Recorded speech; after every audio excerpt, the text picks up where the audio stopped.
All right, good day, family. Good day. I hope you're having a wonderful one. It is Friday, June the 7th, 2024. So glad to have you guys here, and thank you for joining. Really appreciate it. Give me a sound check. Let me know that the sound is okay. Give me a 1 or something in the chat, okay?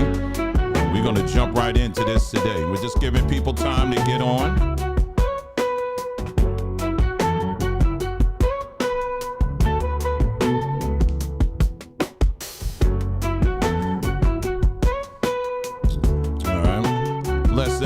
Less than a minute, and then we'll go ahead and get started here.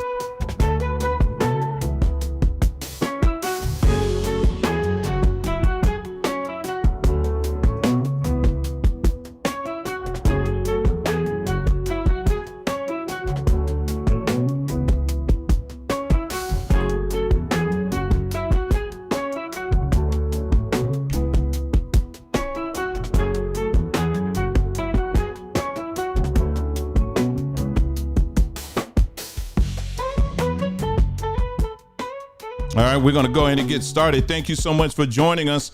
Big shout out to everybody, of course, that's in the chat. And again, I hope you had a wonderful week. Let me see the temperature check right now. I am in the great state of Arizona. It is 108 degrees where I am right now, 108. And yeah, that's warm. It's warm, you know, but I'm going to tell you, me personally, I actually like it. You know, now I ain't like it like you ain't gonna find me just strolling outside in over 100 and some degree weather. I mean, I ain't just like, oh, this ain't nothing. No, it's hot. I'm gonna tell you right now, it's hot, but to me, it's bearable. Even when you get up into the teens, 100, you know, it's bearable to me, you know, but it's not something where bearable like I would go out and let's have a picnic. I ain't doing that. Okay, that's too hot. Okay, but when I'm driving in the car, I'm typically I have the AC off. I have the windows down. Yeah, over 100 and some degrees. That's just me. I like it. You know, I actually really enjoy it, and but I have to be careful too because the because we're at a much higher altitude than other places. I mean, certainly not as high as, let's say, you start going to Colorado or some of the Pacific Northwest states. But as you get elevated, like, let's say, we're definitely much higher in elevation than, let's say, New Jersey, where we came from. The intensity of the sun, you can definitely feel it. You can definitely feel it. And even my cell phone can feel it. And so, like, my cell phone, I can have it sitting out just for like a minute, maybe 2 minutes. And if the direct sun hits it, it starts overheating. Man, I tell you, it's a lot. You know what I mean? And so the sun is a lot more intense out here as opposed to some of the other places here in the country. But yeah, I mean, it takes a special kind to be out here, but it's nice though. But all the other, this will be our first full summer out here. So I'm not necessarily talking like an expert, but I have been out here when it's like 118, 119. I've been out here in that.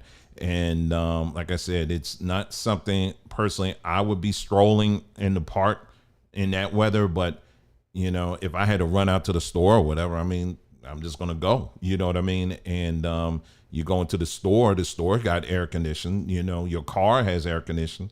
So the only time you're really outside is when you're making your way to your car or making your way to wherever it is your destination is. And, it's just that little bit of window where you're actually exposed to all of the heat. But what was I going to say? So that's why, like, I get out, anything I want to do outside, I have to do it early. I got to get up really early and do whatever I need to do out there. And then after a certain time, I'm out. And what I also do is, hey, Greg, and what I've been doing lately is making sun tea.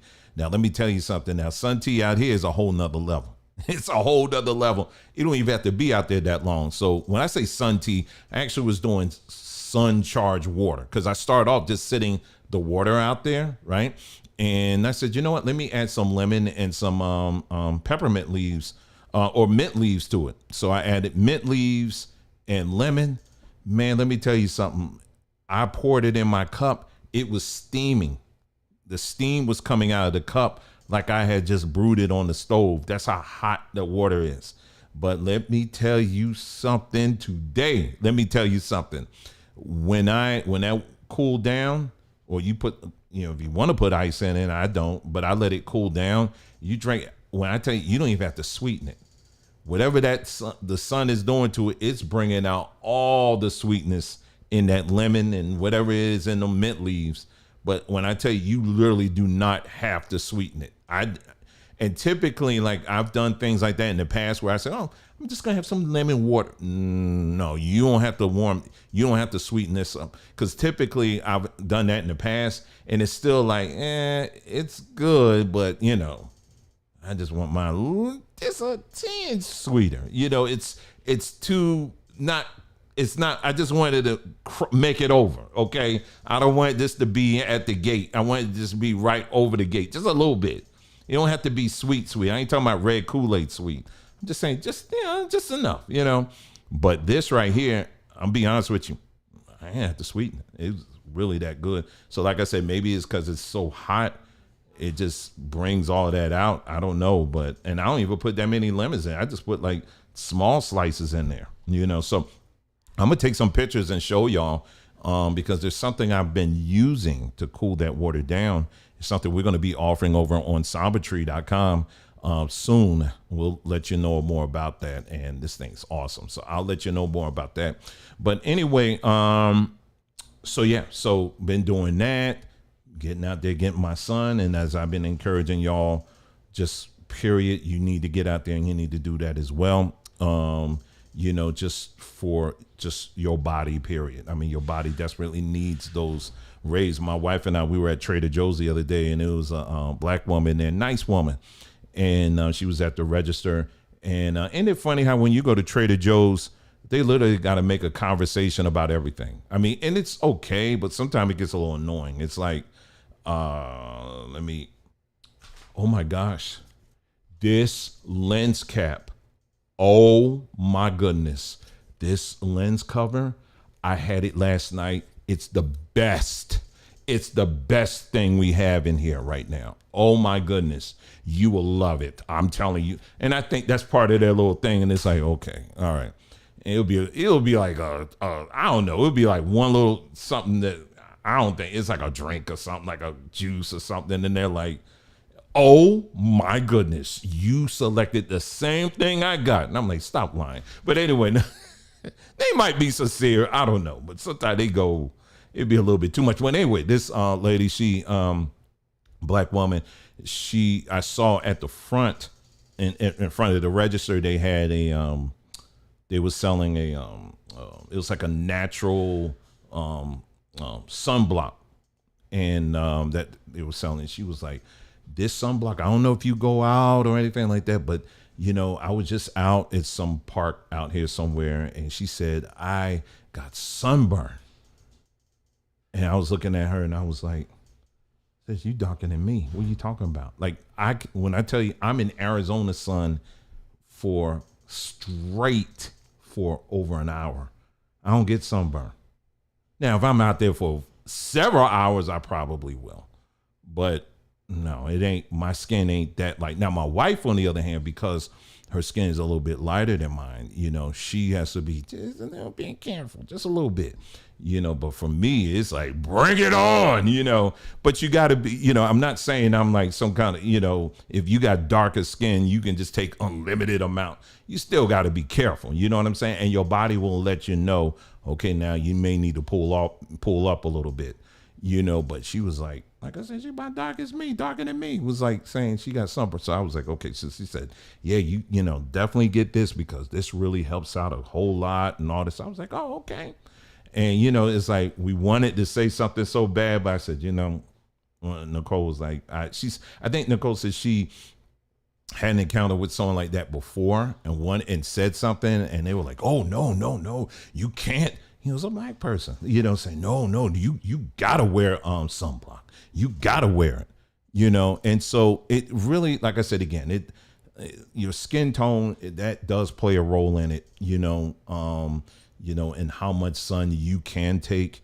Like I said again, don't be stupid. If you are out there and you're like, I'm gonna take a little, if you out there and it's like some kind of, you trying to compete with the sun, let me tell you something, you're gonna lose every time. The sun been around for however long it's been. You ain't gonna beat the sun on that one, okay? But your body will let you know, hey, listen, it's a bit much. You may want to go on in and just do that. You know what I'm saying? You take as much as you can, and that's it. But absolutely, people that are on the darker end of the spectrum, we desperately need to get as much as possible. We do. It helps with your mind. It helps with everything. I keep saying this over and over again because I have a stack of stories that I have been bookmarking, just chronicling I don't even want to, do I call it mental illness at this point? I don't know even what to call it. The amount of people, you remember I don't know if it was the last broadcast we did. Maybe it was one I did. I don't know. Or recently. I don't know. I know I haven't been on here in a moment, but there was where I showed you several videos of black women that was just losing it, just throwing stuff all over the place. I'm talking about just a complete breakdown, right? But it's not just black women. I got videos of black men, young black men, that just losing it. Just losing it. Just, okay, I'm just gonna like I got this one, in Philadelphia. I don't know who came up with the idiot that came up with this, but I know y'all have seen the video clips on YouTube or Twitter or whatever, where you got these guys, they're popping a wheelie on their bike, and they'll do it where they're going right towards the car, a moving car. They're popping a wheelie and they're going towards a moving car. And right at the last second, they cut to the other side, right? And I've seen that, as someone that's grown, I've seen that, even when we were living up there, I saw that. But there's this video clip that was going around. These are people that were just walking in the park. And I'm assuming it's Philadelphia. I think they do that like in Baltimore too, but I'm assuming this was in Philadelphia but they were in some park. It was just a bunch of white people or whatever. They were just walking in the park, and someone in this got the bright idea to do that same tactic. And these are white people that were, you had some that was, it must have been some kind of walkathon or something, because you had like, I saw quite a few of these people, they were in wheelchairs, man. They were in wheelchairs. And then this idiot, he's popping a wheelie going like right next to them. And they were like, oh, like trying to tell, hey man, stop, like he didn't hit anybody, but why would you do something like that? And I'm sitting there scratching my head like, why? And why is this normal? You know what I'm saying? Amongst people, some people. I saw this other video. I was able to verify the date. This was actually last year. I thought it was this year, but this was a graduation at a school. Well, of course, you got the string of graduations that took place this year, where you had individuals that were where there was shootings. Why you bring a gun we going to your graduation? Let's see. I got my shirt, I got my tie, I got my suit, and I got my gun. Why would you bring a gun to a graduation? But apparently that's the thing now. So here you got these young people graduating, and then someone pulls out a gun and starts shooting, where people are actually getting hurt. But you bring these things up, people get angry. They get angry at you. Why are you beating up on us? So this video that I saw that really kind of gave me great pause this week. This was a graduation. It took place last year. All right. I don't know what school it was, but I could tell it was like a predominantly black school. And it was anyway, they're in this large building, right? And they had, all the graduates are sitting down. They're at the part of the graduation where they're calling the students up, and saying, come on up and get your, your diploma or whatever it was. And they had cops standing on either side. You got the audience sitting down, the graduates, they're sitting down, and on either side of where the graduates are sitting, you have police there. I was like, dang. But they were there because they were enforcing what the school had already established. They said, listen, parents, please, when we call you up, when we call your child up, have them come up, get their degree, their diploma, whatever, and they need to sit that, down. Sit down. That's it. Now, afterwards, if y'all want to celebrate and dance or whatever, then you do that afterwards. But we're doing this so that we can maintain order, so we can get people out of here, right? And so, but that didn't happen. And so instead, what was happening was you had these kids that were going up, each one in this video clip, each one that got up, they were twerking and doing all this stuff all the way down the steps. They were running in circles and doing the church bop and all this, doing all this stuff. And it got so bad to where the cop had to come and like, all right, now you need to go sit down. And they're like, ah. And then the people in the audience, here's the thing. This is what I'm talking about. You would think the people in the audience would be like, hey, that's too much. Telling the kids, go sit down. No, the people in the audience were mad at the cops.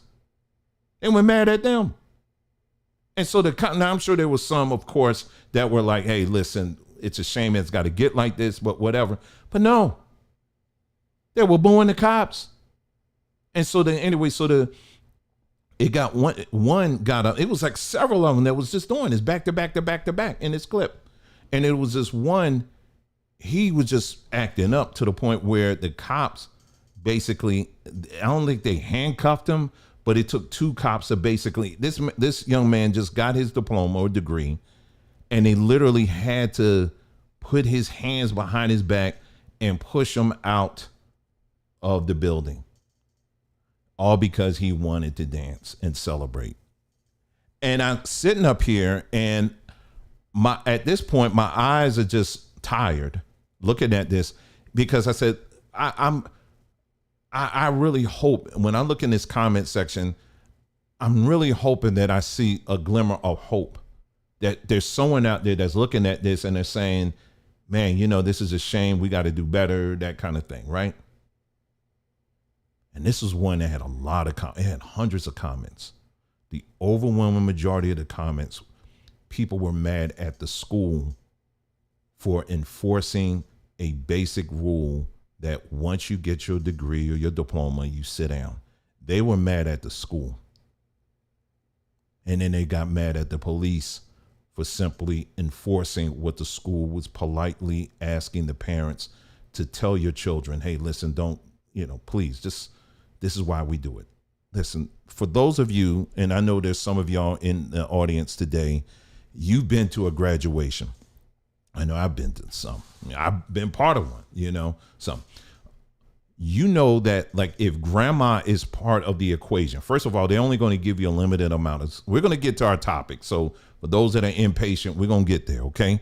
Because our comment section got a little choppy there. So I'm expecting those that were doing all of this, I'm expecting for you to call today. Okay. I'm not going to beat you up. You're going to have your say, but make sure you have your stuff together. Okay. And keep it respectful. So we're going to get to that in just a moment. I'm just giving people time.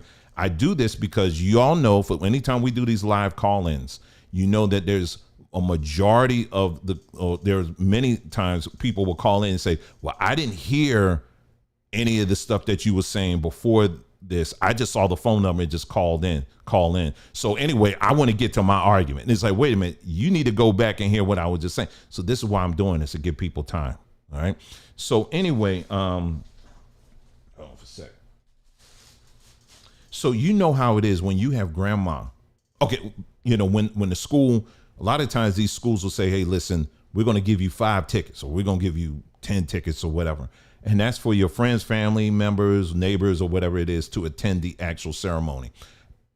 Anybody above that, you just can't come, which most families are okay with. They're pretty cool with that because they understand, hey, listen, we'll, when after the graduation, we'll all meet up at wherever and we'll just have a big old thing there. We'll dance, we'll sing, we'll do whatever it is. We'll get down at that point.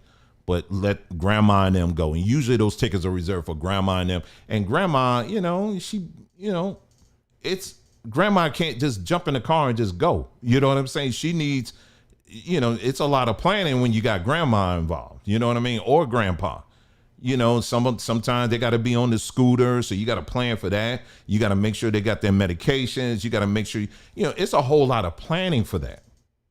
So when you got to do all of that and then, just to get them there, you got to be, this is what these people that run these schools, this is what they're thinking. It's like, we understand that we're trying to get people in and out because, it's otherwise this thing can go on forever. So instead of people respecting the rule of the house, they disrespect not just the school, but they're also disrespecting grandma. But most importantly, you know what you're disrespecting? Yourself. Because if you can't respect yourself, if your people cannot establish a simple rule, a house rule, and say, hey, listen, please, we just want you to sit down and that's it. If you can't even respect that, how in the world, what standing do you have to go out here in the real world and demand people to respect you when you can't even respect yourself? You refuse to. See, this is the little things that I see a lot of times where I hear our people on one hand wanting respect and wanting all these people to respect us and all this, but we really don't respect ourselves. We don't. And for anybody to think that somehow there's going to be this magical snapping of the fingers and all of a sudden everybody's going to click in and we all going to be on one accord. No, not at all. It's not that at all. If we don't start having meaningful, honest, not just conversations, but actions, because I think we're past the conversation piece now. I think there needs to be some actions. Okay. There needs to be some real actions where we are deliberately separating ourselves from these individuals that I'm talking about, that in most cases, or pretty much all the cases I'm talking about, they look like us. Just because they look like you, it doesn't mean they respect you or love you. You understand what I'm saying? Many of these people that may look like you are there to steal your energy, to steal your joy, to steal your peace of mind. It's just real. You understand what I'm saying? And religion can't hide that fact. And so this is what we try to do here. We got to sort all of that out and get to the truth. And, you know, at the end of the day, you're going to resonate. The people you're supposed to be with, you're going to resonate with those people. Those you're not supposed to be with, you're just not. It's just it. You can't force that on other people. You got to let people be at the end of the day. But at the same time, you can't tolerate the foolishness and expect greatness. You understand what I'm saying? It doesn't work that way. So anyway, that's just a tiny bit of my thoughts this week. It's been quite an interesting week, but yeah, that's just something I just been observing, and plenty of more to say on that. But anyway, so today what we're gonna get into. How y'all like my my artwork, my cartoon, my artwork? I've been drawing all night. No, I'm just playing. No. That's the AI stuff. But I ain't. You see my face though. I ain't high buying no AI stuff. I say I might as well use it while we got it, but use it in a way that's constructive. You know what I'm saying? That leads to some meaningful discussions and not promoting some dimwit stuff out here. But anyway, let me get to my community page here. And you think these were something, you wait till I'm posting tomorrow. Now, when I'm going to post tomorrow is going to touch on something that I've talked about. I've already talked about this in the past, this topic, but I'll get in, you'll see it tomorrow. But yeah, I'm going to start. I wonder, should I call these the Who in the L cartoon series comics? Who in the L comics? But anyway, and we're going to talk about these two things here, but we're also going to get into a scripture. This was someone, brought up in our research group. It was a passage of scripture that they had confronted their family with, and I'm not going to get into all the detail on that, but we will look at the scripture. But anyway, this first one here, this is supposed to be Adam, and in the Bible, he says, you hear God saying in the garden, "Behold, I have made you good." And then, a little bit later on, you find out, which means when he says he made, because what was it, in Genesis, it says in scripture there, it literally says, and it's right down here. Hold on. It was funny. Christina, she jumped right on that too. We commented on the same time. It's right here, this scripture here. Genesis 1:31. Genesis 1:31. It says, and God saw everything that he had made. He saw everything that he had made, and behold, it was very good. And the evening and the morning were the sixth day. That's what he said. Everything he made, he said was good. And then we read later on, it talks about when you get into, Leviticus and Deuteronomy, there's this requirement that for the men, you're going to have to, if you really want to show your dedication and be set apart from all of these other nations, you're going to have to do something for me. You're going to have to cut off part of your penis in order to be separated from the unclean. Now, wait a minute here. Now, again, my background, I've come through Christianity. I've also been in the Hebrew space. So I'm not just saying, everything I'm saying, it's not like I just picked up some books and I've just decided to get on front of a camera and start making arguments. You are listening to someone who embraced these things and argued for these things. But over time, as I began to pay attention to the words that were coming out of my mouth, because I was just simply repeating them, I started realizing, wait a minute, this ain't making no sense here. So you're telling me on one hand that when mankind was made, you have God saying that everything I made is good, meaning there's no imperfections, nothing. It's good. As far as I'm concerned, it's good. But then in order to enter into covenant with this God, a special relationship, it's required that all the men get a blade and you cut off part of your penis. That's if you want to really get into, if you really want to get into a special relationship with me, you're going to have to do that. So I have some additional questions that I'm ready to ask on that one. And like I said, it's going to be very interesting to see the main ones that had a lot to say in the comment section. It's going to be very interesting to see if they decide to show up. Because I had even some people doing some name calling. You can't answer the question. Now all of a sudden you got to resort to name calling. I'm used to it. But see, I don't, I graduated from, last time I was in kindergarten, it was a very long time ago. But if you can't answer the question, if you can't face with the facts here, then what's the point? Anyway, so the other one was this one. I posted this one. I said, again, this was in, when you go into Leviticus and Deuteronomy, God again is very clear about, not consuming meat with blood. You can't do it. You're not supposed to do it because it goes in. The life is in the blood and all of that, right? It's very clear. Very, very clear.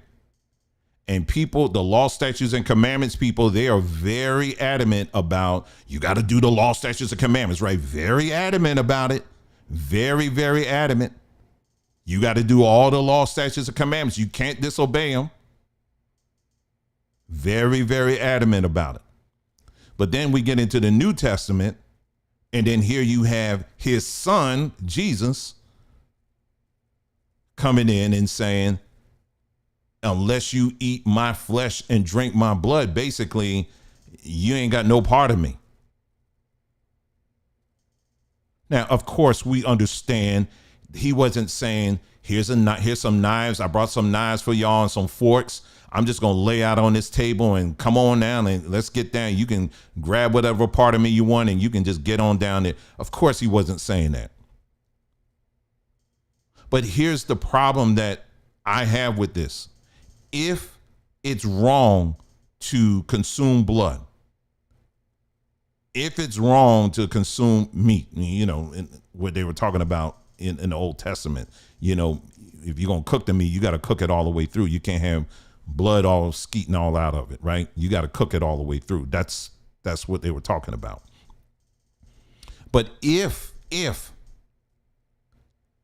he's very adamant about not consuming blood,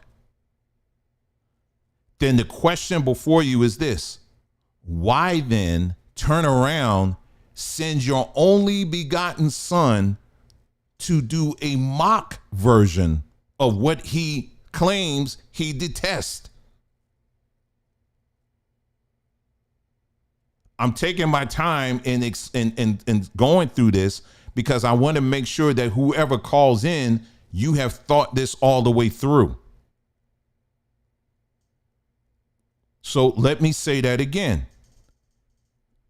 The God of the Bible made it very clear, particularly specifically in the Old Testament, that you are not, under any circumstances, you are not to consume blood. No way. You ain't supposed to do it. And quite frankly, I think it's disgusting. The thought of it is just disgusting anyway. Anybody that would do it. I know that there's some cultures that they have these recipes. I watch some of these guys that travel. I like watching people who travel and and experience other cultures, food and all that. And I know some cultures, they get down with, cooking with blood and stuff like that. That ain't me. I don't think that will ever be me. I don't care if someone, but it's good though. It's give a minerally take. Nah, that's not me. That's not me. I'm sorry. I ain't, You tell me it's blood in it, I ain't got, no. I don't have nothing to do with it. But, If that's in someone else's culture, that's how y'all get down.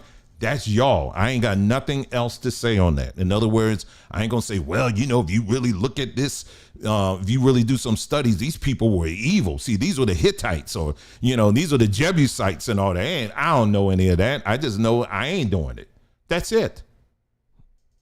I ain't gonna condemn them from that. If that's what they want to get down with, I'll just tell them keep it moving. Keep the plate moving. Now, you got some cereal back there, I'll get some cereal. You got some barbecue potato chips or something, like some cheese puffs, I'll eat that. I ain't doing nothing else though. No sir. But anyway, so here you got the God of the Bible being very clear and telling you, I do not consume blood, period. You can't do it. You cannot do it. He's very clear. But then he's going to turn around, send his only son.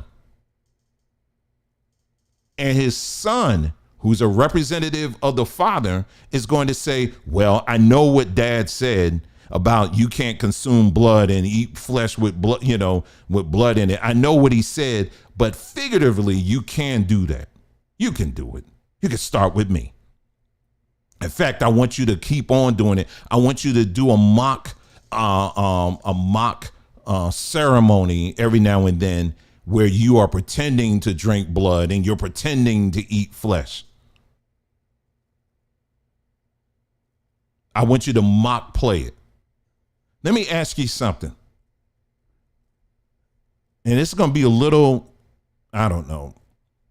I'm assuming I'm always talking to adults here, but I'm just giving these examples here, okay? Just giving some examples. And then we're going to open up the phone line here. But let's say, for example, which I'm sure in everybody's household for that matter, there's an unspoken rule, okay, where let's say you got your children in your house, okay? You got small children. And let's say you have somebody, it's an adult. It could be a male, female, don't matter, right? And you tell them, you pull them all to the side. They ain't family, or they could be family, it don't matter. But they're just an adult, right?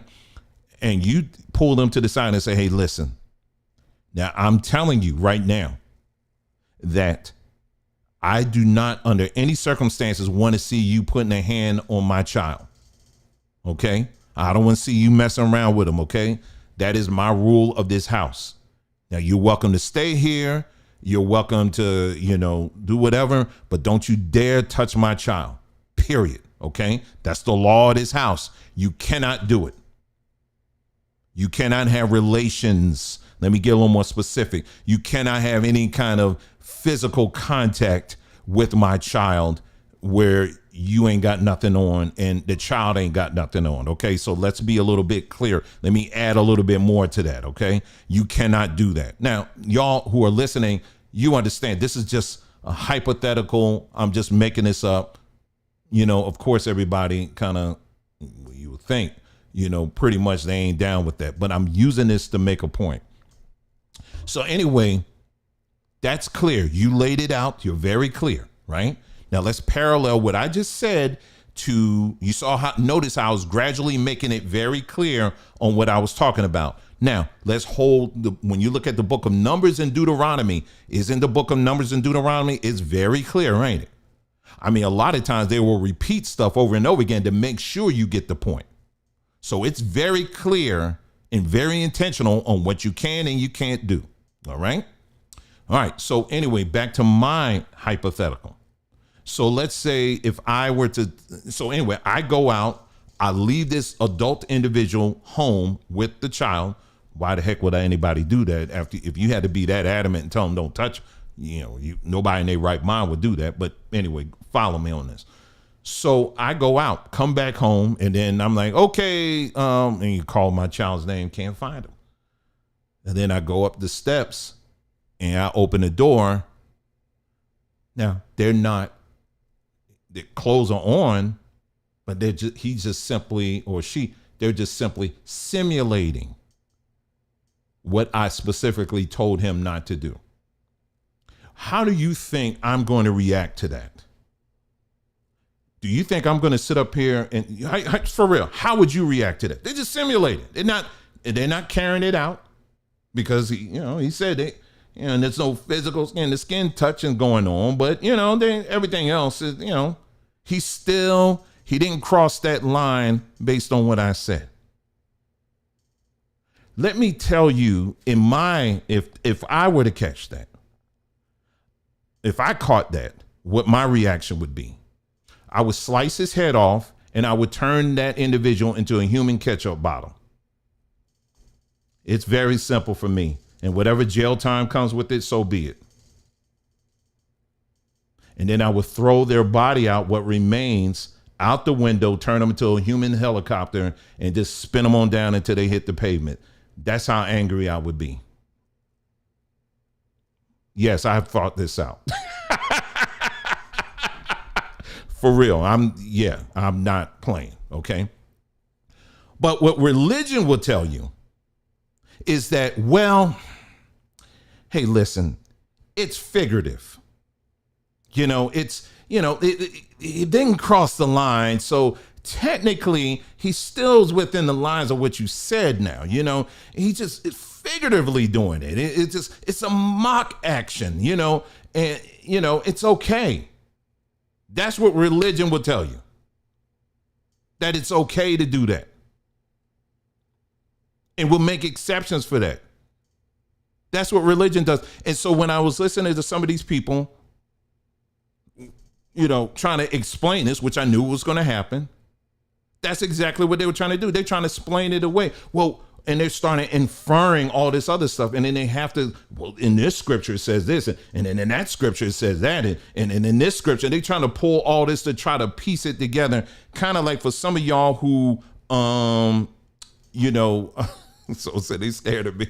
Yes. But anyway, you're trying to piece it together. It's kind of like, this is how some of the people that engage in this is how you look. I remember I used to, my son, growing up loved Legos, right? And then one day I called myself, after a while, back when we were doing the Christmas thing and all that, I was like, man, these Legos are expensive, man. I was looking. I said, there got to be some knockoff Legos. And then I found something, it was called the How Wing or something. I don't know, the Great Wall, Legos or something like that. They were clearly Chinese, right? And you knew they were Chinese because I'm not making this up, y'all. Y'all think I'm being funny. I'm not. You knew they were Chinese because, the Lego characters, you see their face and all that. Well, the Lego characters, they're already yellow. Why they had the figures, their eyes are slanted? I'm not making this up. I was like, dang, they just making it pretty clear. These are Chinese. Well, I didn't care. So I said, it's cheaper. I'm doggone it. I'm gonna be Chinese too. I said, shoot, I'll take the discount. You know what I'm saying? And so bought the Legos, right? And then I thought I could just slip it in the rest of his collection. He tried to make those things fit them things. He's like, Dad, why these things ain't connected? I was like, how can you get that wrong? I mean, they look the same way. They literally look the same way. If you get the standard brick, it's got what? 1, 2, 3, 4, 5, 6. It's got like 8 little circles on it. I think it's like 8 of them on there. And that's what they had on there. But somehow they got it. They had to, because of copyright or whatever, they had to shift it just a little bit. Them things couldn't even fit. I was like, doggone it. But that's exactly how when people who are in Christianity and all these Bible-based religions, this is exactly how you look. When you're trying to piece these things together that clearly do not fit. They don't. I had someone, and I'm going to say this and then I'll open the phone line up. Someone actually was saying that, well, when Jesus, what he was saying, it was figurative, talking about eating his flesh, drinking his blood, because he was representative of the Passover lamb. And we've heard that, right? Well, let's think this through a little bit. He was representative of the Passover lamb. Okay, I get some of that. But let me ask you this, the Passover lamb. Now, they were told to cook the meat, right? They killed the lamb, spotless, right? We get that part. Spotless. Little lamb, they were supposed to kill it, drain it, whatever, right? And what were they supposed to do with the blood? Unless you have a translation I don't recall them drinking it. My memory serves me correctly. They were to do what with the blood? They were to take the blood and paint over the door post. That's what they were supposed to do with the blood. There's nothing mentioned at all about them drinking it. Nothing at all. This is where the big discrepancy of that comparison comes from. Because once you begin to dig in, and we touched on it in a video, I think the Eat My Flesh, Drink My Blood video. Yes, we did a video on that. Where that actually comes from is Dionysus worship. We've talked about this before. Dionysus worship. And in Dionysus worship, that's what they did. This is a god that goes back. It's not a Greek god per se, but it goes back even further than that. But the Greeks did worship him. And part of their worship was eating flesh and drinking blood. That's where it comes from. But you see how people try to make it fit to the Passover story. Some aspects of it does, but the drinking of the blood does not. That's a very specific action. And there's nowhere you will find in the Bible where there was, I'm talking about in the Old Testament during that time of the Exodus story, where they were commanded to drink the blood. No, so that it invalidates that entire comparison. This comes from Dionysus worship, and we talked about that. All right. So anyway, so what I'm gonna do is I would love to, like I said, for the phone line is open. Even if you're someone, this is not, listen, at the end of the day, whatever you want to believe in, I don't care. I'm not here to beat you up. I don't hate you. Okay. If you want to continue to believe that, that's again, and then someone else, they couldn't answer anything I was posting. So then it turned into, what's your agenda? Like I'm in some secret mission. And I get so tired sometimes, people always expecting that somehow someone's pushing me in my back and telling me to put stuff out here to confuse the people. Well, Negro, if you were reading, there wouldn't be no fear of that now, would it? Why is it that I have to explain to you the Bible? You know what I'm saying? So anyway, I'm going to open up this phone line here. And like I said, again, you can agree, you can disagree. I personally do not care. What I do care is that you do stay on topic, and the topics that we have before you right now, we're talking about this whole concept of eating flesh and drinking blood. We'll open up the phone, and then the other one about the warning Israel the other one about the circumcision situation there. Someone actually wrote where was it here? There was a comment that someone posted here. I'm just getting set up on the phone here too. It says right here, this is Marsha Beach. It says, as a marriage and family therapist, I can attest to the fact that trying to get some men to be emotional intimate with their spouses is very difficult. It goes beyond touching and intercourse, but some don't realize this. It's a deeper connection, and I wonder if the trauma from circumcision causes the disconnect for many. As a mother of a son, I'm thankful his medical issues at birth prevented him from getting circumcised. By the time he was feeling better, I had caught the videos on circumcision on this platform and decided against it. So, man, that's an awesome testimony. So glad to hear that. I was talking with someone this afternoon. Have you seen these videos of people who, and they're adults, who, if they have to go into a hospital, or just, a doctor's office to get a needle. It may not even be the COVID thing, just a regular needle. You got to get a needle. Maybe they have to just draw blood or something. Have you ever seen these videos where adults literally freak out and just break down in tears and just all of that, right? Now, some people, they act we will look at that and you think it's funny. How is this big burly man just crying like a baby over a needle? But what you don't realize is this: when you think about it, just think about this for a second.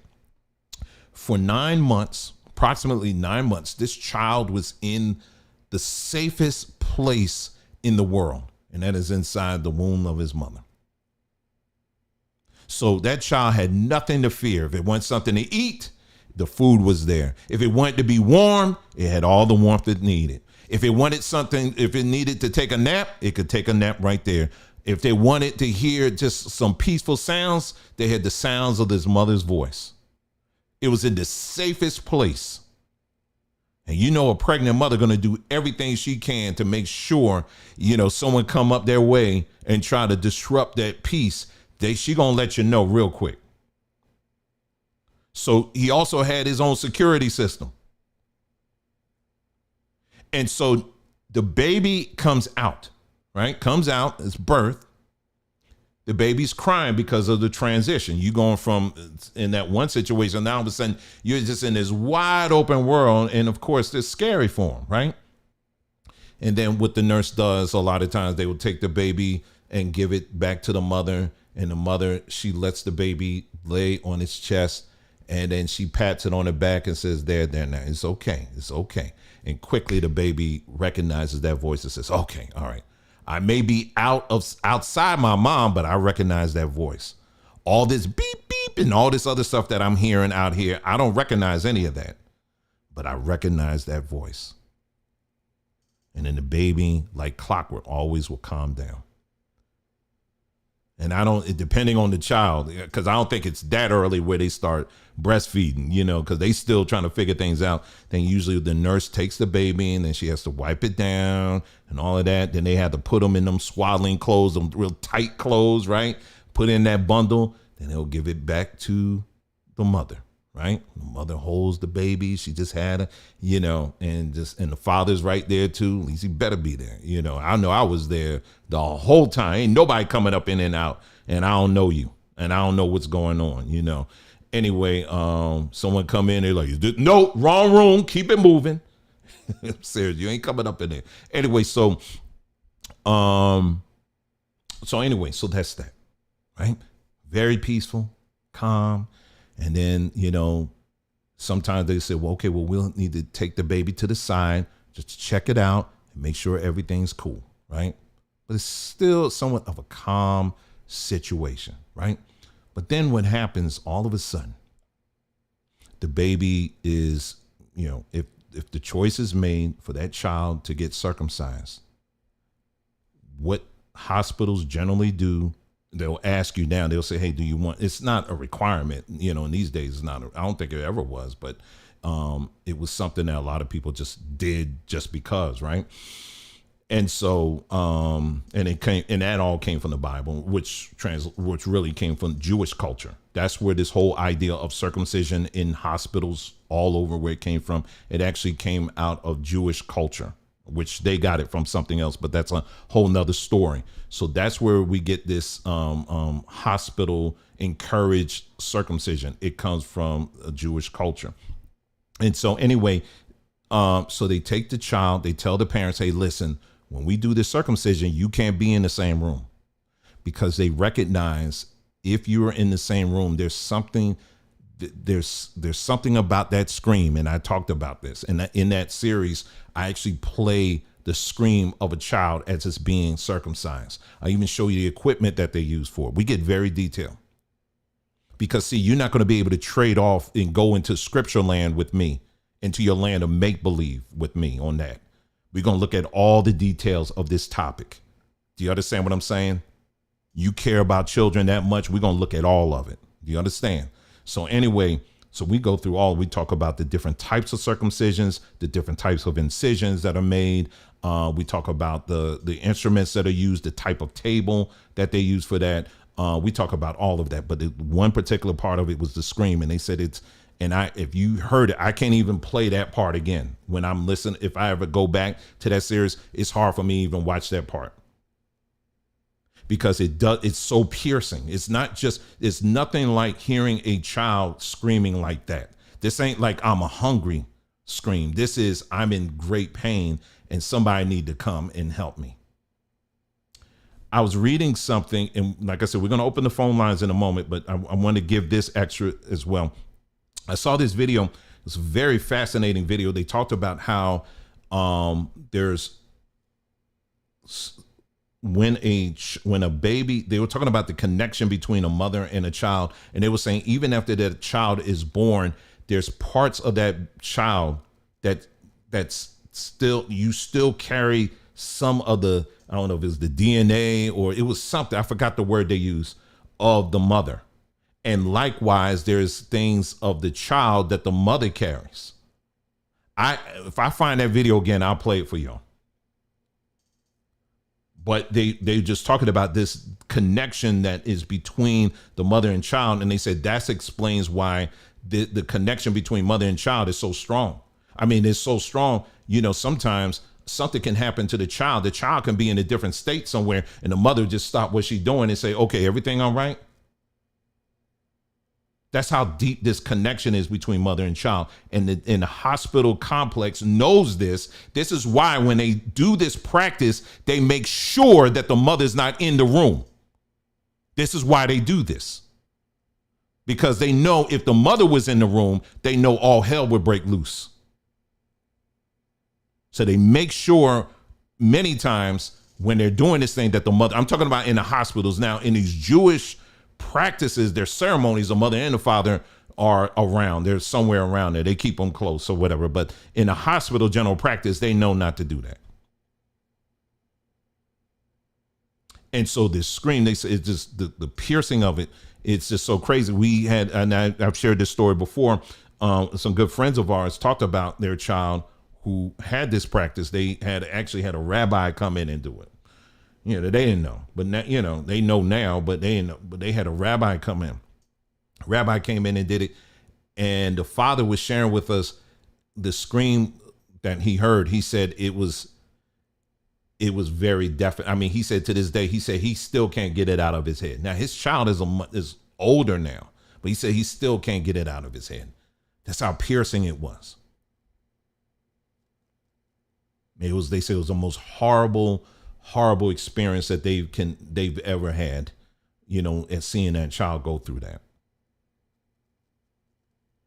But there's layers to why it's so piercing like that, why it's so that's the parents' take. Just imagine what happens to the child, what psychologically is happening. Now, getting back to what I was saying earlier, you know, the example about the parent, or rather adults who have a phobia of needles. Well, a lot of times that can trace back to what happened to them as children. You know how a lot of times people don't necessarily like going to the hospitals. Some people don't even like they have a phobia of hospitals. You think that just came out of nowhere? Those phobias are very real. And what it is that your memory is reminding you that when you was a child, this is where horror took place. So getting back to that newborn that got circumcised, that experience stays with them. It never leaves them. So they went from a place of peace to a place of great pain and butchery. Just like that. Early childbirth and early childhood is supposed to be very peaceful. It's supposed to be happy. It's supposed to be warm. It's supposed to be all of that. But literally what this system has done is say, we're going to take you from we're going to take you from peace to great trauma. So now you have just created somebody that can ultimately be controlled by fear. Now you may say to me, well, I had somebody, saying that they were part of some African tribe somewhere, and they said that this is something they used to do ages ago. I said, I don't care. I don't care. I don't. I really don't. Because the same thing happens to that child. when you do that. And then we went into the details this week, again, reminding people, again, all in the series where we talked about when that circumcision, what you're doing is you're exposing these nerve endings and is making that area a lot more sensitive than what it naturally should be. So it will bring, during intercourse, it does bring more pleasure to the man, but it's actually a lot more aggressive, if you will, on the woman. And I pointed to you the studies on it so you can see it for yourself. And I have people again come to me, why are you listening to the white man studies? Because y'all ain't doing it. Who else am I going to go to?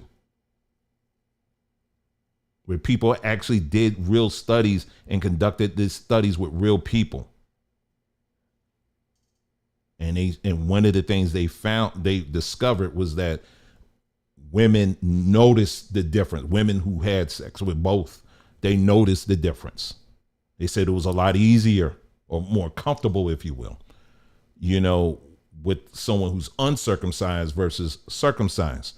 And so when you have to step back now and start thinking, what is being missed in terms of intimacy between a man and a woman when you bring in that factor of circumcision?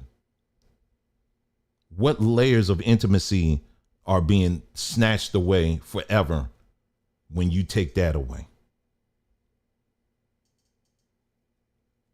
And this is why my argument for this, I've been saying is that circumcision was birthed out of a male dominated culture that was more focused on the man getting the most pleasure out of intimacy than the woman. That's where it came from.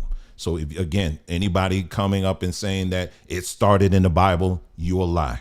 It did not start from the Bible. This was a practice that predated the Bible. It was a practice that you will find them doing that in ancient Babylon. You'll find it in throughout Mesopotamia. Before the Bible was even thought of even written, they were circumcising.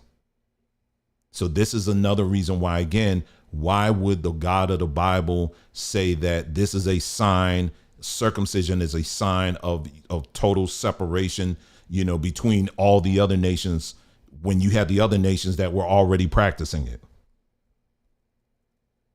But see, I can't get in conversations like that with a lot of people because all they read is the Bible. They don't read anything else. So it's a very dangerous and a very barbaric practice. And so, again, if you want to point to scriptures and all of that, you can do that all day. I really don't care. But again, you also got to address these other things as well. And to date, I have yet to find anybody willing to address all that. Instead, they just go off into some other stuff by, distraction, and say that you being a distraction, you sent by Satan or whatever, or whatever. They start going into that. Now all of a sudden it turns into personal attacks because nobody's ever taught them to look at things specific like this. Because what religion does, it teaches you to react to things emotionally. And you got to defend the Bible at all costs. You can't ask hard questions. So anyway, what I'm doing now is I'm looking for this phone. Oh, here it is. So the phone line is open right now. If you want to call in, and like I said, again, especially those, you were very chatty in the comment section earlier today. I don't want to hear about you got a chicken in the oven that you got to tend to, or you got to go and get a fly swatter, from Home Depot, or or maybe everybody in your house is asleep and you can't get on the phone or whatever. I've laid it all out for you and made it very plain, and so like I invited someone, I said, listen, we can talk and discuss this openly, and you'll see there's no agenda. My agenda is just the truth. That's it. But what I'm not going to allow you or anybody else is to make things up on this, because this is a very serious matter when you're talking about things like this, such as, in this case, we're talking about the, circumcision, or we're talking about the whole eat my flesh, drink my blood. But there's a lot of other things too. And what this is, we're meticulously walking through a process of basically ridding ourselves of these lies that we've been holding on to, because what is coming up, y'all, the things that these wicked people are planning as far as this next wave of the, what, if you are in a place where you are unwilling to let go of lies, you will not make it in this next wave of what these people are already telling you they're about to do. The World Health Organization just made it very clear now. They said this go around, anybody saying anything negative towards what we're about to release, you can very well be thrown into prison. They're getting that serious and they're getting that desperate. That's just how. And so if we're not willing to say, so we're in go time right now. We gotta, there's certain things you just gotta let that go. Again, I'm not telling people, I'm not suggesting to anybody. It would be very irresponsible for me to tell people, hey, you need to take that Bible and you need to open the window and you need to throw it out. I'm not telling you that. I wouldn't tell anybody to do that. That would be highly irresponsible for me to do that. But I will tell you this. As you continue to dig, as you continue to ask questions, down the road, you will be doing that on your own, and you won't need anybody to tell you that. I will tell you that. But you have to arrive to that place on your own. You can't let anybody tell you just to rip some.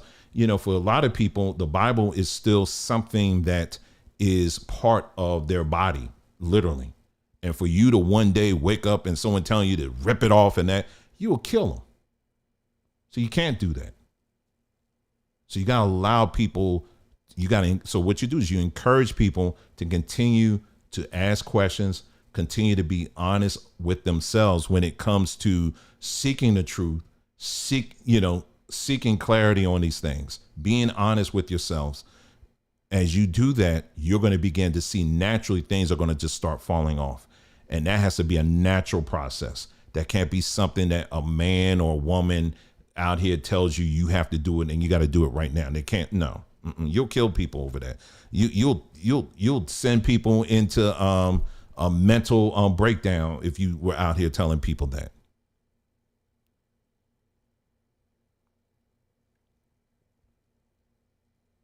Yeah, intimacy. I'm looking at Peace and Mind Counseling. She says, I'm sure the small hats own the lubrication industry as well. Well, it's funny you say that because what's interesting is, again, going back to the act of intimacy, it's a time when you are synchronizing with your spouse. That's what intimacy is. It's a time of synchronizing with your spouse. But when you look at that industry, they come out with a whole list of devices that people can use in the absence of an actual spouse. So if you're not synchronizing with a spouse, what are you synchronizing with? You're synchronizing with a machine at a spiritual level when you're using these devices and stuff that they put out here. That's what you're doing. This is what these people, they are like 5-10 steps ahead. They understand these things. They understand if we can break people, these women from the men, tell the women they don't need a man, tell the women, okay, here's a device that you can synchronize with instead of a man, we can fully control them. That's how that works. Meanwhile, we're going to tell the men, hey, listen, in churches, RJ, I ain't trying to get too detailed here, but you know what I mean. But meanwhile, we're going to tell the men, hey, you don't necessarily, you can get, as we're going to encourage the men, we're going to push on the men pornography.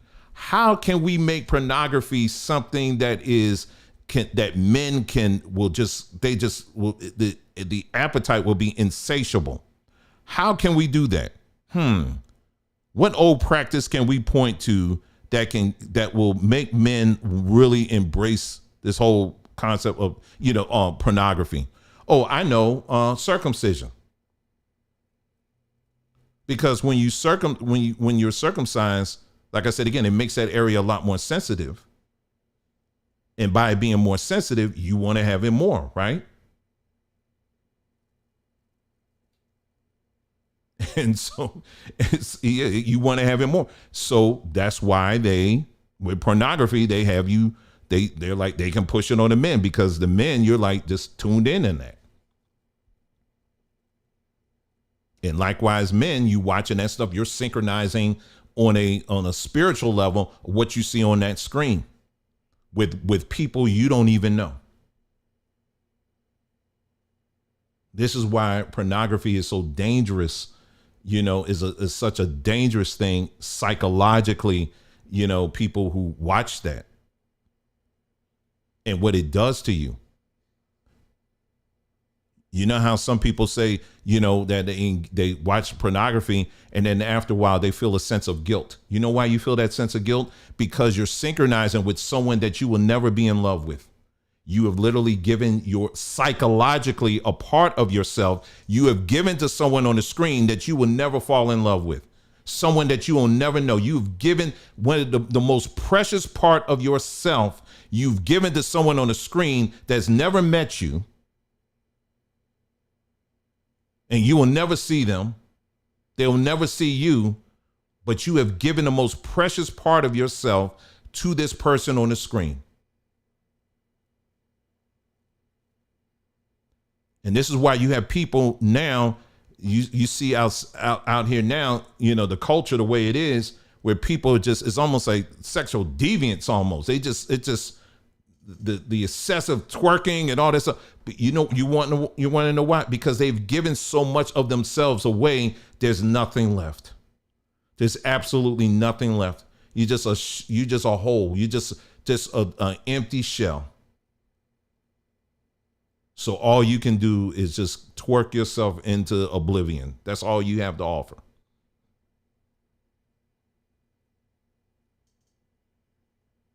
And these practices, as we take the time and start looking back at where these things, the origin of this stuff, we can begin to start piecing this stuff together. And then we can begin to understand, okay, why we are where we are.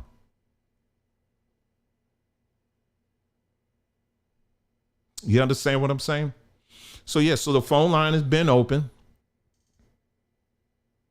If you want to call in, like I said, if you want to add to the conversation, love to hear from you. If you have a question, maybe you disagree with something I'm saying. Maybe I'm misinterpreting what you believe is the Bible is actually saying. I welcome you to call in and you can make your case. You can talk. Okay. And really that's it. But it does say a lot if you have a lot of fire and smoke to offer in the comment section. But when it's time to have a actual conversation, you don't really have that much to say. Now, I'm only talking with specific people here. Now, I'm aware we got some people you're very comfortable in just watching, and that's good. I'm not trying to twist your arm and tell you got to do something, but that's for them. But even beyond them, if you, like I said, if you are someone that has something you want to add, maybe your own personal experience or whatever, to the conversation, you are more than welcome to give us a call at the phone number that you see on the screen. And really, that's it. So I'll put some music on in a moment, and then we'll just kind of chill here for a moment. But I know there was another point I wanted to make, but I'll wait to make that other point. I'll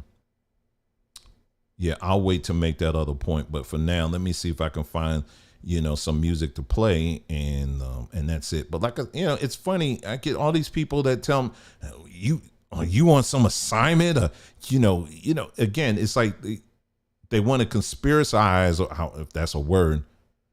But when you ask them, okay, then let me be clear. Here's your opportunity to get some clarity. Well, I ain't got time for that right now. Your videos are too long. Okay. All right. Anyway.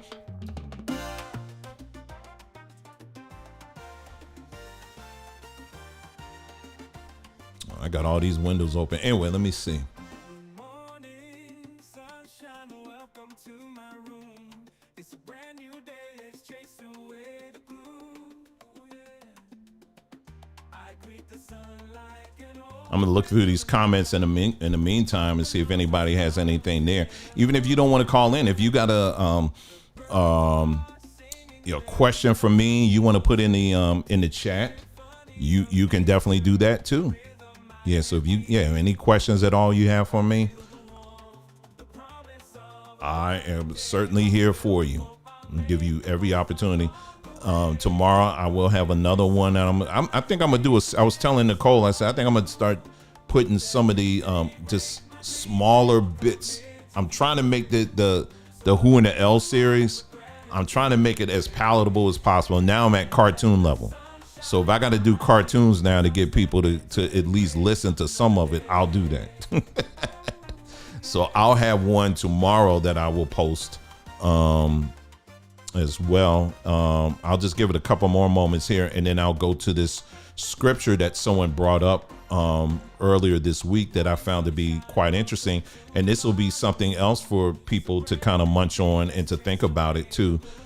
This is a scripture, I believe it was Deuteronomy 22. Yeah, let me, I'm going my memory here. Let me see.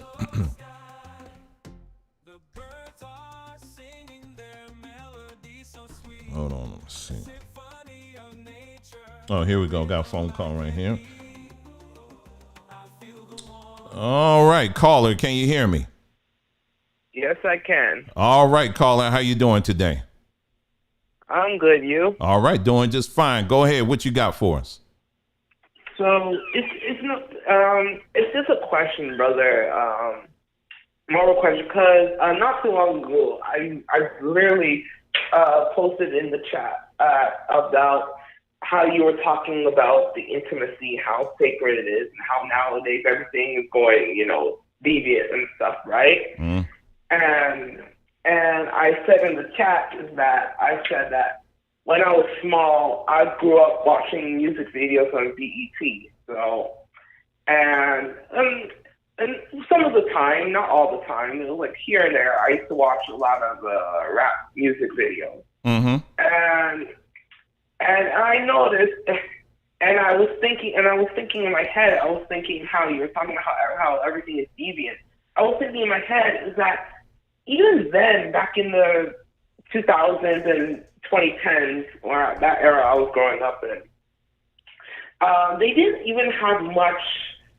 It wasn't that deviant. I'm not sure because I was small at the time, but maybe you could fill in. Do you think even then, rap music, even though they were trying to all look good and sexy and all that, do you think it was less deviant then compared to now? What's your thought, or is it still the same? Oh, I think it's undercurrent. We always see what we see publicly is never what's really going behind the scenes. And so it's kind of like what we see. So publicly, yeah, I mean, it was, I'm just going to put in huge air quotes here. It wasn't as bad as it is today. I'm put that in huge air quotes, right? However, behind the scenes, it was very dark. I mean, like, for example, the whole thing with Sean Combs. Sean Combs, he was doing his stuff, back in his earliest of days. And it is not even Sean Combs. We can go back even further than that. I mean, you think about the going back into the 50s and the 60s. You can even go back even further than that. I mean, a lot of this, like the jazz era and stuff like that, these weren't like everybody was wearing suits and ties and pretty dresses and, walking around in ballroom dresses, and everybody was like, okay, well, we got to go to bed at 8:00 every night and eat our porridge and all that stuff. No, people who were in those spaces, even though publicly they were limited on what they could present, behind the scenes, they were doing some crazy stuff. I mean, some thrown off crazy stuff. I mean, even this whole thing with the whole mess around with children stuff, that didn't start with Epstein Island. That's been going on. It's just now it's starting to come to the surface where they're now making it where it's publicly acceptable. But that's the deception a lot of times. I know for myself, I used to say, back in the day, it was so much better. Yeah, publicly it was, but privately, a lot of these things were going on a whole lot. It's just that the thermostat wasn't turning all the way up publicly yet, but it was still going on, no doubt. All right. Thank you, brother. Thank you. All right. Appreciate you calling. Take care. Yeah. I mean, I think it's, deception for us to think or believe that,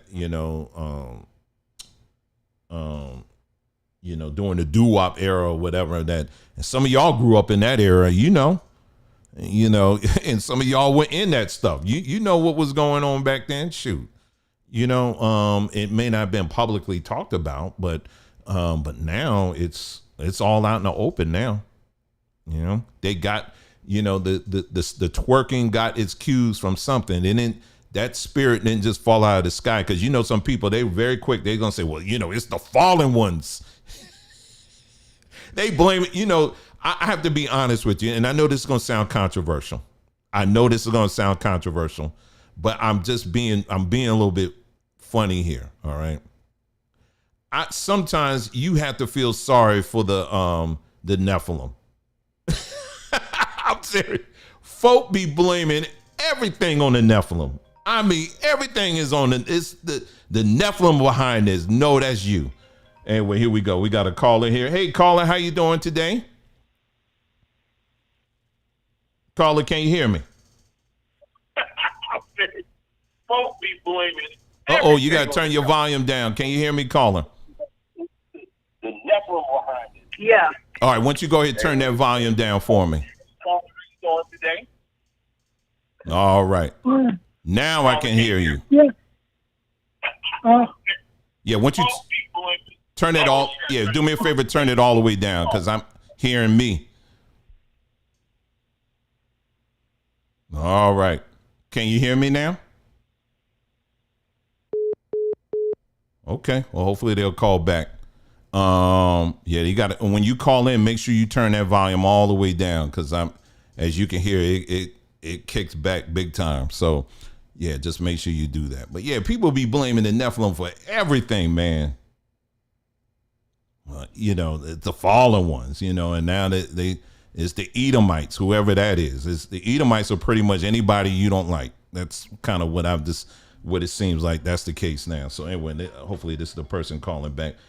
Hey, caller, can you hear me now? All right, keep hanging up on me.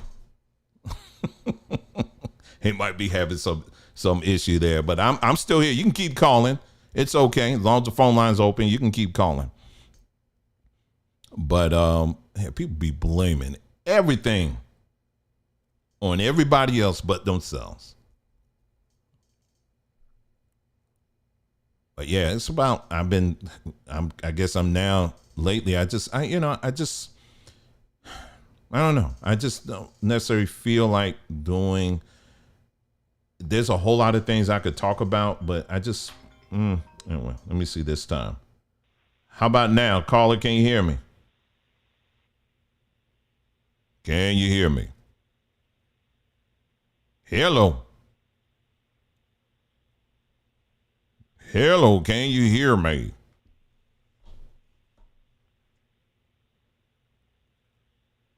Look, maybe you need to turn the volume up. I don't know. I can't hear you. If you're talking, I can't hear you.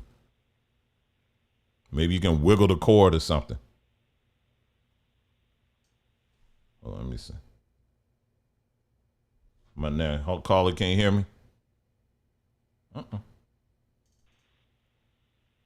Yeah, once you call back, or just, I don't know, maybe you can figure out what's going on there, and you can call back once you figure it out, okay? But we'll be here for a minute. Yeah, like I just heard today, there's a movie. I don't know. This is the first I'm actually taking the time and looking this up here. Movie Fallen Ones. Okay, let me see. Fallen Angels. Okay.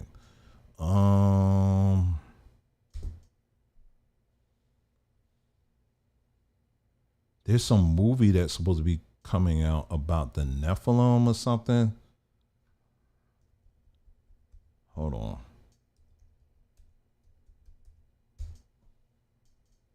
I don't know. Maybe I was on something today and they were like, oh yeah, there's some movie they're dropping. It's about the Nephilim or whatever. So I was like, man, if Hollywood's telling you about it, then you can definitely believe it. Let me see.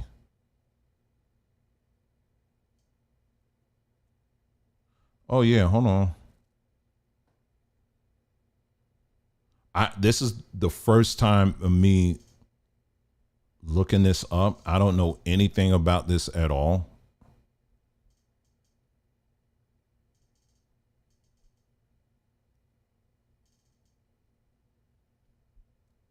And I don't even know if it's even real. Hold on. I'm just looking through it before I put it on the screen here. Hold on.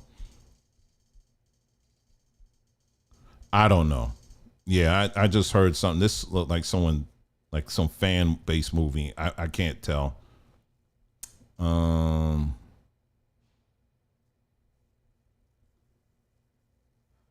Yeah, I don't know. I ain't going to even bring that up. Anyway, I'm here, y'all.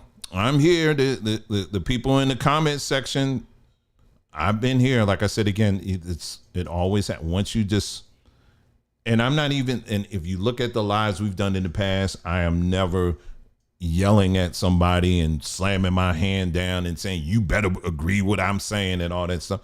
No, I do let people talk. I let people get their points in, and you can discuss whatever and give you the opportunity.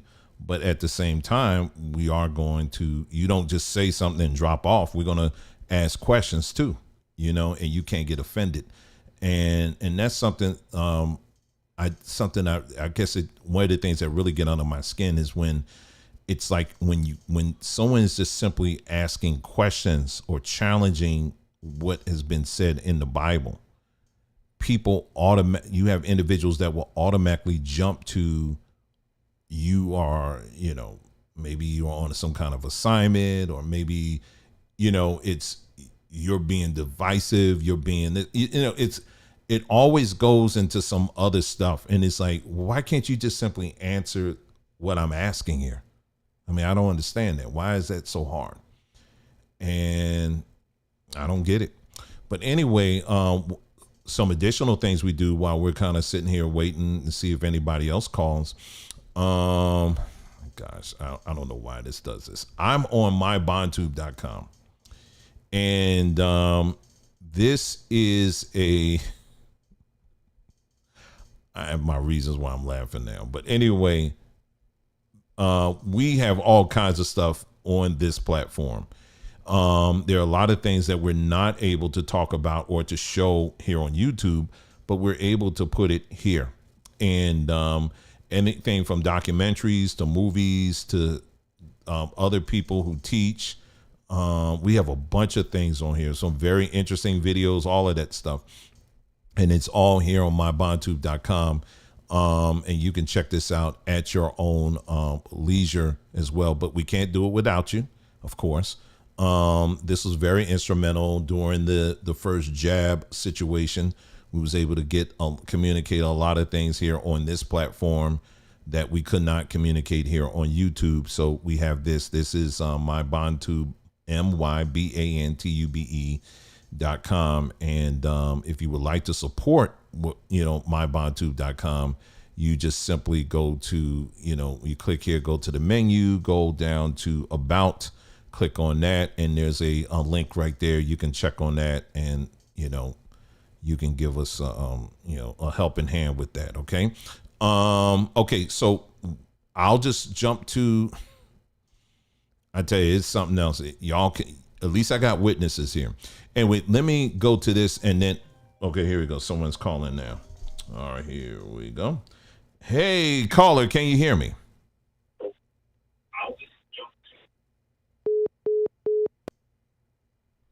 Man, they must be the Nephilim going after my phone line. Oh man, I don't know what's going on, but call me back. I'm here. Yeah, I don't know what's going on. Everything seems like it's working on this end. I don't see any indications here that things are not. But while that person, hopefully they'll call back, we will I will go to this scripture here.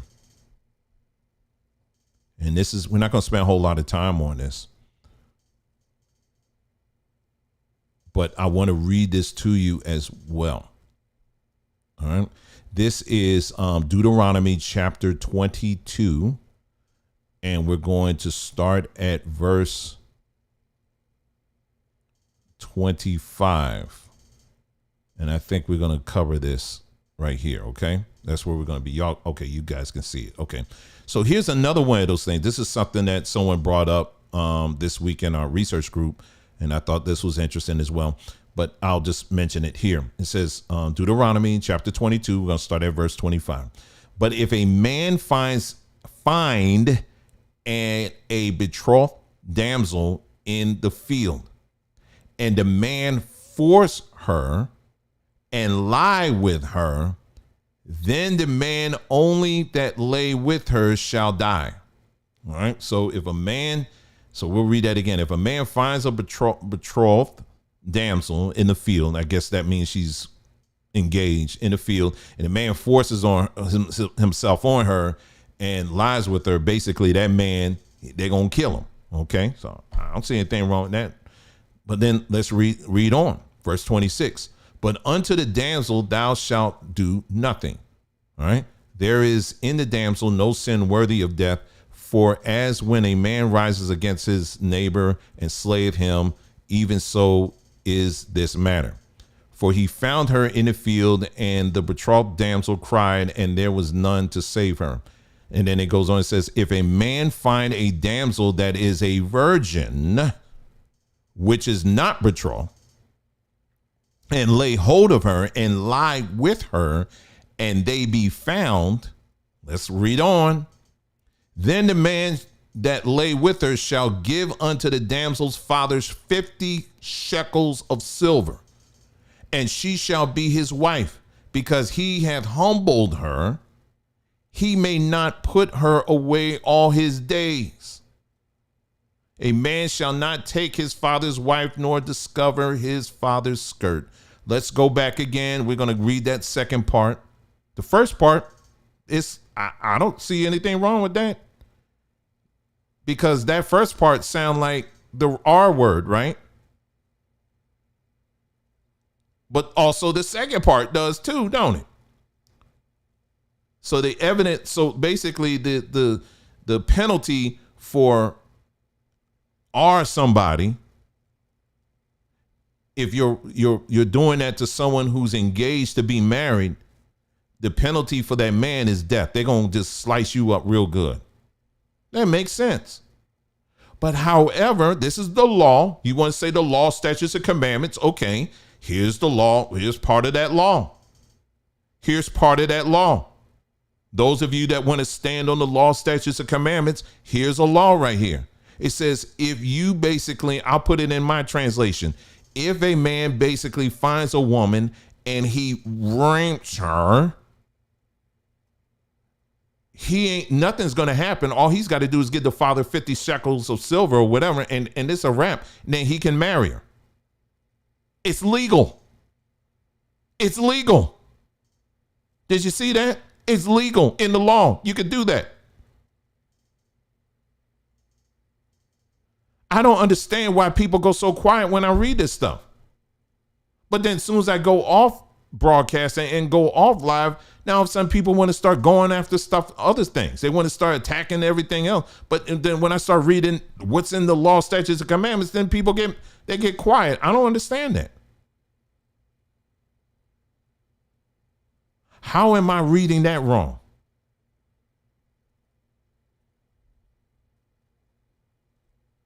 And you just supposed to just skip over that part. Well, that's how they got down back then, but they don't do that now.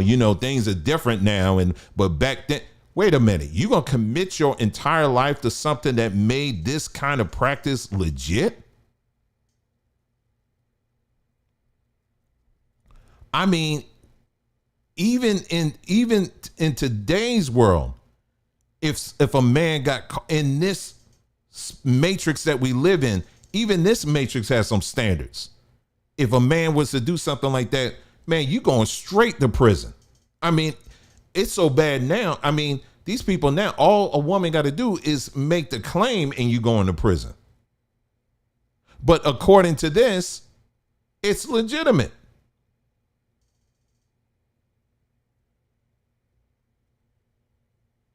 Well, Dwayne, I don't know what done got into you. I don't understand why. See, you know, it's bad enough. We got all this other stuff going on. Why you got to actually read the Bible? Why you actually got to look at all this stuff? Because that's what you stand on. That's what I once stood on like that until I actually start looking at the thing and I realize, wait a minute. This is crazy. This is nuts.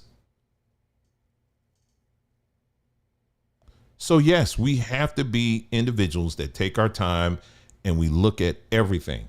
You can't commit your swear. You're going to swear to something like this to the level where you're going to cut part of your penis off. You're going to cut part of your penis off to support this. I don't understand. I can't make it any plainer than this. I really can't. You think it's okay. What I just read is okay. So to the point where you will cut your part of your penis off to support it.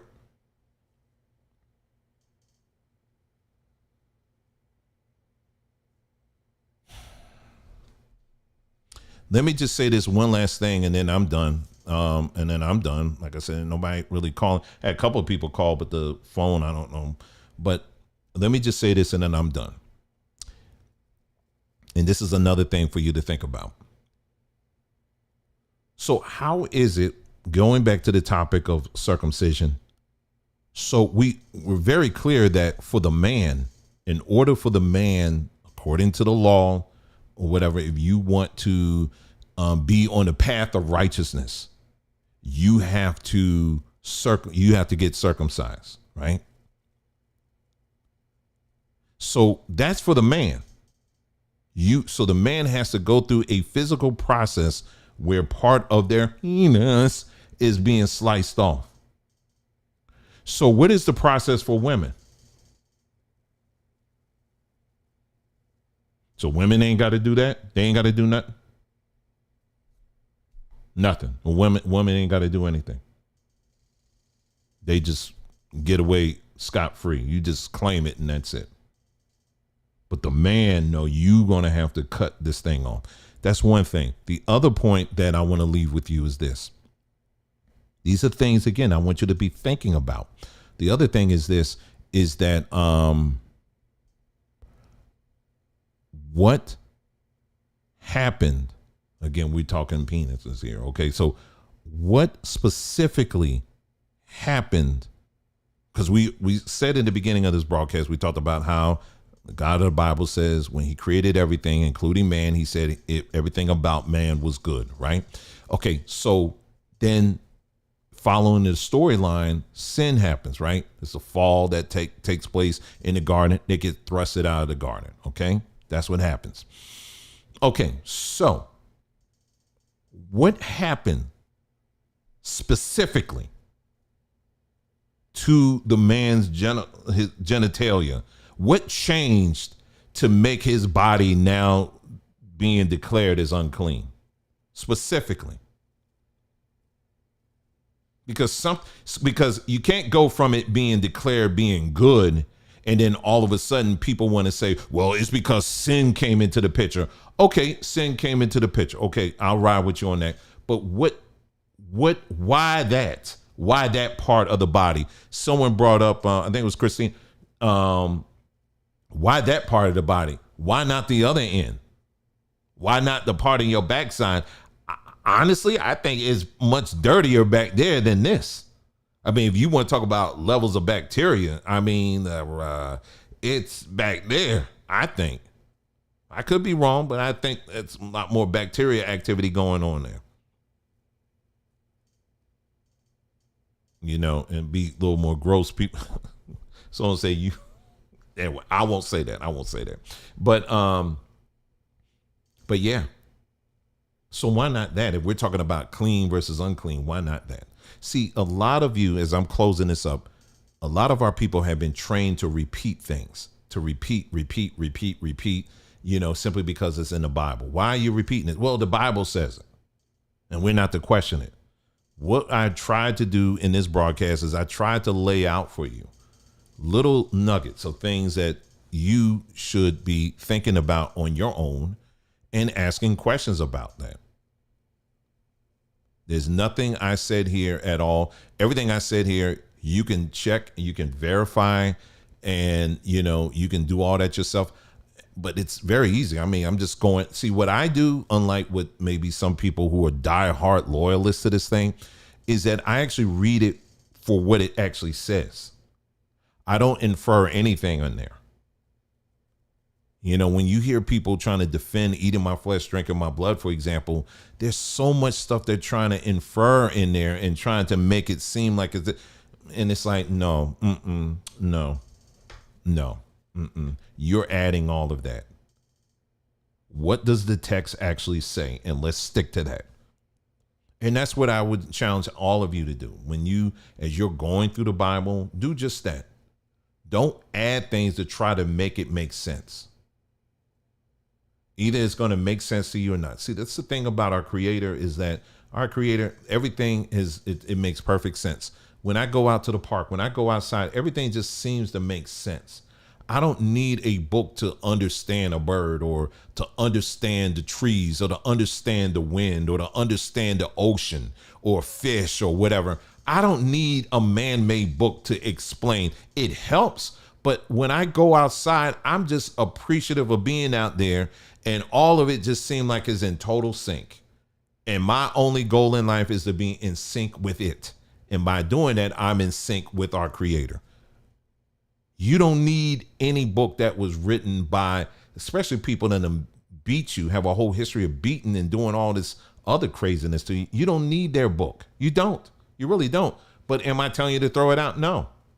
What I'm encouraging you to do is to research the matter. Search the matter out. Stop repeating the stuff that people have told you year after year, day in and day out, over and over again. Stop repeating what the pastor and the mores and these other teachers are telling you, and begin to look at this stuff for yourself and ask the hard questions, and stop being afraid and stop being intimidated by people that want to scare you, even in your own family. Because I know for some of you, you got family members that have been in the way for a long time, and you start bringing some of these things up. And I know people in your family, they looking at you all cross-eyed and think you crazy and all of that. But you stand, you're on a good path. Like I said, you keep things respectful. When you having dialogue with them, stay respectful. But at the same time, you make sure you know what you're talking about, and give them every opportunity. Give them, if they ask for information, whatever information you have, just give it to them. You know what I mean? And, but that's it. You demonstrate your love to them by telling them the truth, and also by taking your stance. You understand what I'm saying? If they're not seeing things eye to eye with you, then you just keep right on moving. That's what you do. All right. But life is too short for us to be compromising and to just repeating things like we're some dumb robots. No, we need to be, our Creator has given us a brain for a reason. Use it. All right. So I am done here, I guess. Like I said, another broadcast where it's something else, man. I'll just leave it at that. It's something else. So anyway, we'll just stop it there. Listen, you guys take care. Enjoy the rest of your weekend. And I will talk to you again soon. Take care.